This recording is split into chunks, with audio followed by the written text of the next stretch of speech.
BJP की राजनीति करने के तरीके से मैं इतना तो समझ पाया हूं कि यदि बीजेपी कोई जल्दबाजी में निर्णय ले और यह कहने लगे जनता से कि यह देश हित में है, तो याद रखना उसमें फर्जीवाड़ा तो होगा ही होगा, साथ ही साथ उस निर्णय का भुगतान भारतीय जनता को करना पड़ेगा। और इसके कई सारे उदाहरण हैं।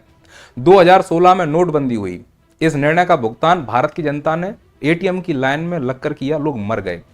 और फर्जीवाड़ा क्या निकला इसमें?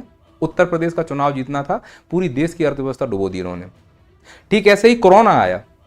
कोरोना में चुनाव का समय था, चुनाव की रैलियां हो रही हैं, झूठ झूठ के मास्क बांध के घूम रहे हैं ये लोग। पूरी दुनिया कह रही कि भैया घर में रहो, ये चुनाव रैलियां कर रहे हैं। चुनाव खत्म, अचानक से देश में लॉकडाउन लगा दिया जल्दबाजी में। उस लॉकडाउन का भुगतान देश की जनता को करना पड़ा। फर्जीवाड़ा क्या निकला? पीएम केयर फंड का पैसा चपेट कर बैठे हैं, बोले हमारी संपत्ति है, जनता को नहीं बताएं कितना पैसा है। ठीक ऐसा ही निर्णय बीजेपी सरकार ने अभी हाल ही में लिया है, वो यह कहते हुए कि यह देश हित में है, इससे घुसपैठिए रुक जाएंगे। उसका नाम दिया है एसआईआर।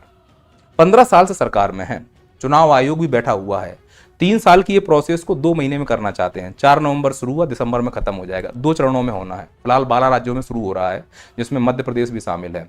और करने का उद्देश्य बहुत स्पष्ट है, क्योंकि तमिलनाडु, केरल, पश्चिम बंगाल और पुडुचेरी में चुनाव होने हैं। तो जैसे बिहार में खेला हुआ है, वैसे ही शायद यहाँ पर भी खेला हो जाए।